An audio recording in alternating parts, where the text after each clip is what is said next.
kita dalam hafalan Al-Qur'annya. Assalamualaikum warahmatullahi wabarakatuh. Bapak-bapak, ibu-ibu, pidato Kang Deddy Mulyadi mengaji Al-Quran. Ya, mungkin Ustadz Abdul Somad, Ustadz Adi Hidayat mungkin bergetar ya hatinya mendengarkan pidato ini. Setelah itu jangan dilupakan, bukan hanya imam, teknologi sound systemnya yang sangat tinggi dan harganya mahal. Kemudian kita seringkali berlaku tidak adil. Berlaku tidak adilnya apa? Seringkali orang-orang yang berdakwah mengejek imam-imam yang ada di kampung kita, yang bacaannya tidak begitu sempurna, qiraatnya tidak begitu menarik. Kemudian juga diperbandingkan dengan Masjidil Haram, tidak adil. Kenapa?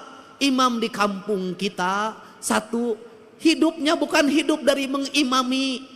Ngimaman macul terus kah sawah, ngimaman poe pare itu kahujanan, ngimaman pamajikan di imah gogorowokan. Dia tidak fokus menjadi imam. Yang itu yang pertama, artinya dari sisi keikhlasan dia lebih ikhlas dari siapapun, tanpa digaji oleh DKM-nya, tanpa digaji oleh negara. Dia mengabdikan diri secara total menjadi imam, menjadi khotib, mengajar anak-anak di surau, mengajar anak-anak di pengajian-pengajian. Menurut saya bisa jadi yang dekat dengan Allah adalah dia, bukan yang di Masjidil Haram, tanpa membandingkan. Kalau yang di Masjidil Haram berapa gaji dalam setiap bulan? Rumahnya dijaga, kemudian dia spesifikasi imam, kemana-mana didampingi, lebih gagah dari gubernur Jawa Barat. Wajar. Aki-aki di Ciwidey, subuh-subuh kudu hudang. Adana gogorogokan. Nges adan capek-capek wenu datang hiji-hiji acan. Anu tukang umroh ge da teu datang di lemur nama rajin soten keur umroh. Kemudian ada satu peristiwa ini yang azan di masjid, saking pusingnya ketika azan subuh tidak ada yang datang, kemudian dia berinisiatif adzan jam 9 pagi. Pada waktu adzan jam 9 pagi semua orang datang, ngamek. Sia gelo cenah moanya adan jam 8, ada naon sia teh. Si aki yang adan jawab, sia anu gelo mah. Ku aing di adanan subuh sia teu datang, di adanan jam 8 sia datang. Artinya bahwa negeri ini tidak kurang orang-orang saleh. Siapa orang-orang saleh?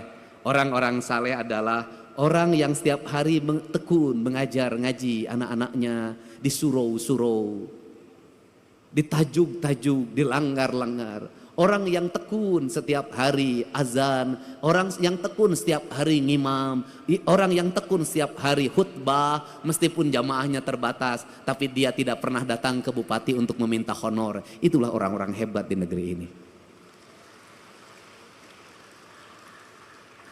Jadi kalau kita ingin minta doa, mintalah doa pada dia, karena dia teruji menjadi orang yang ikhlas dalam hidupnya. Kalau kita ingin mencium tangan, ciumlah tangan dia. Karena tangan dia lebih suci dibanding tangan yang lain.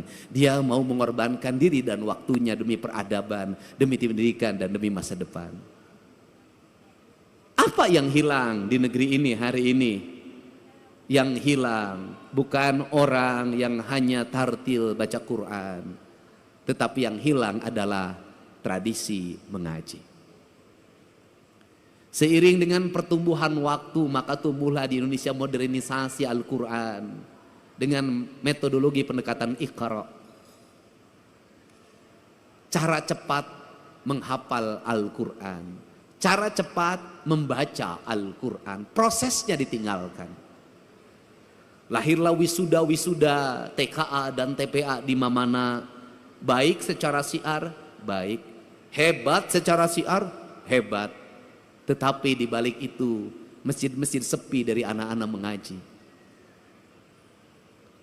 Tetapi di balik itu surau-surau kosong dari anak-anak mengaji. Tetapi di balik itu mereka tidak mengenal dan tidak dekat dengan masjid. Kenapa? Karena mengajarkan Al-Quran tidak di masjid. Karena mengajarkan Al-Quran tidak di surau. Akhirnya mereka yang penting bisa baca Al-Quran, tapi kedekatan emosi dengan masjidnya hilang. Akhirnya mereka jauh dari masjid. Yang kedua, hilangnya apa? Hilangnya proses. Dulu baca Al-Quran berlatihnya bisa 2 tahun baru bisa, 3 tahun baru bisa, ada yang 5 tahun baru bisa. Lambat sekali. Dari mulai ngeja, kemudian narawas, terus sampai belajar kuro, panjang sekali prosesnya. Dan pada waktu proses belajar itulah dia ke masjid.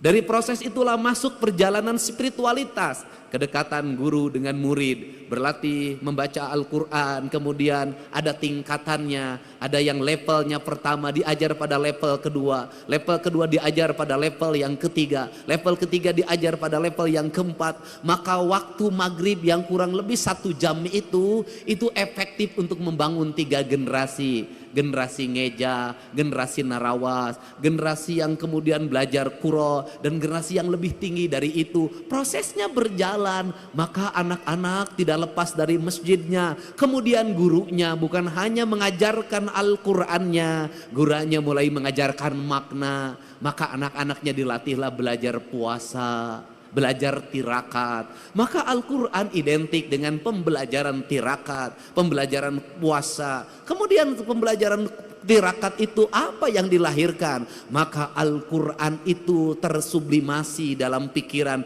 dalam relung bawah sadarnya. Karena lahir dalam relung bawah sadarnya, maka ucapannya bisa jadi tidak tartil karena ustadznya ustadz kampung. Tetapi ingat, dalam ucapan yang tidak tartil itu lahir makna keikhlasan karena dia bersenyamayam dalam jiwa yang bersih. Jiwa yang bersih itu celik putih, celak herang, cang bulan, 14 jalan gede sasapuan, tegenek temalek balumbang timur narawangan.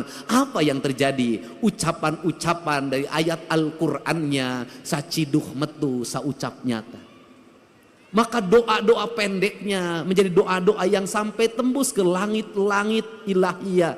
Doa-doa pendeknya menembus batas, menembus pandang. Maka lahirlah anak-anak yang bercahaya. Karena lahirlah anak-anak bercahaya, maka anak itu tumbuh menjadi para pemimpin, tumbuh menjadi kaum-kaum pergerakan, tumbuh menjadi kaum-kaum perubahan. Maka ucapan-ucapan Allahu Akbar yang lahir dari surau-surau kecil itu melahirkan ucapan kebangsaan yang memerdekakan perbudakan, memerdekakan ketertinggalan, menjadi spirit dalam sebuah perubahan tanpa biaya apapun dalam kehidupan. Ini. Maka berhati-hatilah ketika siar sudah begitu besar, ketika anggaran semakin membesar, bahkan jadi anggarannya sangat besar. Ada 2 sisi mata pedang. Yang satu membukakan syiar terlihat di media sosial, tetapi yang lain bisa jadi meredupkan cahaya yang ada dalam setiap relung manusia. Maka untuk itu tadi saya berpesan, ini bukan forum balapan Formula E. Ini bukan forum liga. Ini adalah forum spiritualitas. Tidak penting menjadi juara umum, tidak penting. Tidak penting menjadi juara pertama, kedua, ketiga, tidak penting.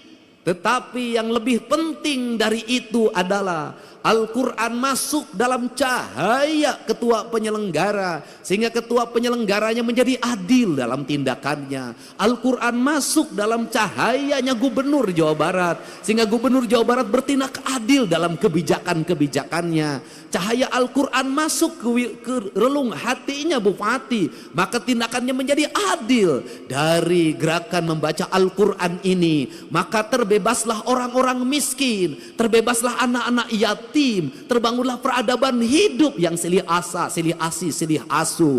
Maka disitulah Al-Quran menjadi cahaya. Karena Al-Quran menjadi cahaya, maka Al-Quran bercahaya. Karena Al-Quran bercahaya, maka cahayanya terhampar. Maka Al-Quran tidak hanya dipahami tulisan yang ada dalam mushaf, yang kita lombakan, yang kita pertahankan, yang kita cium ketika ingin membacanya, yang kita simpan di atas kepala kita, yang kita simpan di rekal, dan ketika kita tidak berwudu maka tidak berani menyentuhnya, kayak saya NU. Tidak berani menyentuhnya. Tetapi di balik itu kita memahami gunung-gunung itu adalah hamparan Al-Quran. Sungai Citarum itu adalah hamparan Al-Quran. Sawah-sawah yang terhampar adalah hamparan Al-Quran. Matahari adalah hamparan Al-Quran. Bulan adalah hamparan Al-Quran. Bintang adalah hamparan Al-Quran. Seluruh yang ada, makrokosmos dan mikrokosmos adalah hamparan Al-Quran. Dan semuanya mereka bertasbih kepada Allah, yang dalam setiap waktu dia berucap Subhanallah walhamdulillah wala ilaha illallah. Kalau sudah seperti itu, maka surau-surau itu menjadi lentera penggerak. Kalau sudah seperti itu, maka kita adalah manusia yang paling bersyukur. Kenapa? Kita manusia yang paling bersyukur. Al-Quran diturunkan di Jazirah Arabia, di tanah yang tandus dan kering.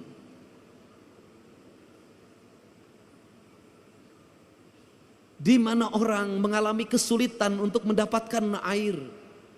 Kisah Nabi Ismail dengan Siti Hajar, bagaimana dia harus bolak-balik antara Safa dan Marwah untuk mendapatkan air.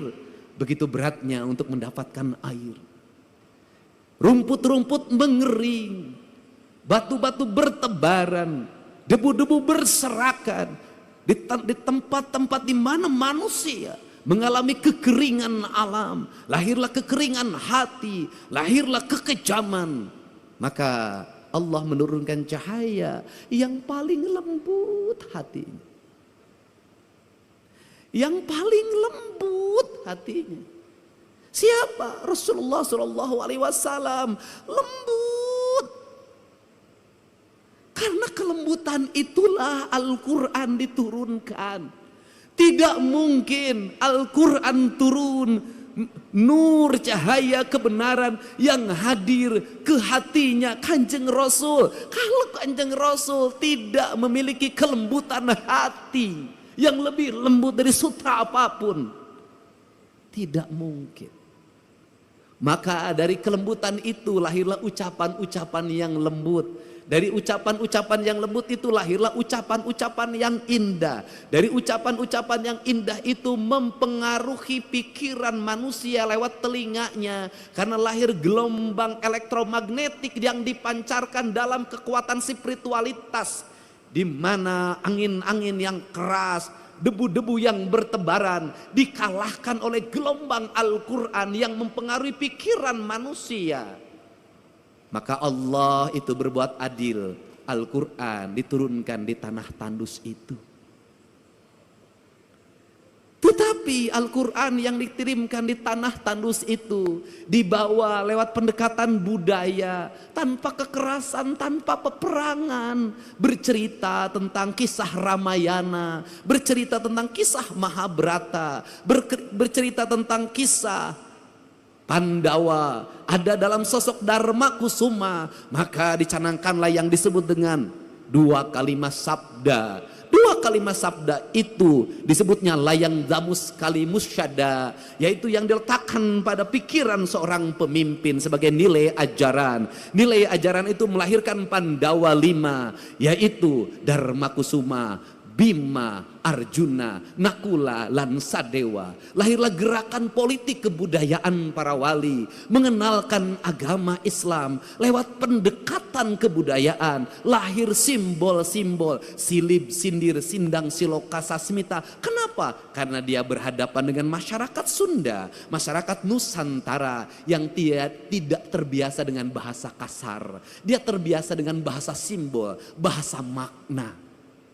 Karena dia terbiasa bahasa simbol, bahasa makna, maka masuk dalam ajaran, dalam pembelajaran. Quran pun disampaikan dalam pembelajaran dan ajaran. Kemudian rasa hormatnya ditinggikan. Quran diletakkan pada sebuah derajat yang sangat tinggi. Diletakkan dalam lingkungan peradaban sederhana pedesaan. Lahirlah di kita.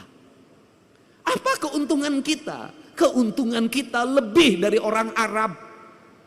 Keuntungan kita lebih daripada jazirah Timur Tengah. Kenapa keuntungannya? Kita mendapat dua. Satu, kita mendapat Al-Quran sebagai sebuah produk nilai ilahiyah yang memiliki nilai estetika yang sangat tinggi. Tetapi juga kita dilahirkan pada sebuah alam pasundan yang sangat indah. Ketika Quran bercerita tentang air yang jernih di surga, ketika Quran bercerita tentang hamparan gunung yang indah di surga, ketika Quran bercerita tentang buah-buahan yang nanti ada di surga, seluruh cerita-cerita itu sebenarnya adalah realita hidup yang kita dapati. Itulah Ciwidey, itulah Cipanas, itulah Pangalengan, itu realitas dunianya. Untuk itu, karena kita sudah diberi peradaban surga yang nanti akan kita sampai surga keabadian, maka pesan saya, kalau mencintai Al-Quran, rawatlah Cipanas sebagai simbol surga kesucian. Rawatlah Ciwidey, rawatlah Pangalengan, rawatlah gunung-gunung itu yang melahirkan air yang mengalir, bak sepenggal tanah yang diturunkan dari surga. Rawatlah pohon-pohon itu, karena itu adalah alam yang digambarkan oleh Allah dalam Al-Quran. Jangan terbalik. Satu sisi kita sangat memaknai Al-Quran dan menghormati Al-Quran sebagai ayat yang tertulis. Tapi di sisi lain tangan kita merusak alam. Padahal itu adalah ayat yang tidak tertulis. Jadi saya tidak mau lagi dengar ke depan. Mudah-mudahan saya akan berusaha dengar Cipanas, berubah pikirannya menjadi jelek. Dengar Ciwidey, berubah pikirannya menjadi jelek. Dengar Pangalengan, berubahlah pikiran menjadi jelek. Saya ingin ketika mendengar itu, maka denyut nadi kita berkata, ya Allah, ku dapatkan surga di tanah Sunda. Suatu saat surga itu tetap akan terjaga sampai aku bertemu denganmu di alam surga keabadian. Oke teman-teman, Bapak Ibu, itu dia pidato Kang Deddy Mulyadi mengaji Al-Quran ya. Begitu ya, banyak makna apa yang disampaikan oleh Kang Deddy Mulyadi. Ya, terutama mungkin menyadarkan kita ya bahwa semuanya ya, semuanya itu ya titipan dari Allah, seperti itu ya. Dan kita harus, khususnya diri saya pribadi, memuliakan Ustadz kampung, seperti itu intinya apa yang disampaikan oleh Kang Deddy ya. Semoga bermanfaat pidatonya, dan mungkin Ustadz Adi Hidayat, Ustadz Abdul Somad ya mungkin bergetar hatinya ya, karena sekelas gubernur seperti ini pidatonya. Terima kasih. Wassalamualaikum warahmatullahi wabarakatuh.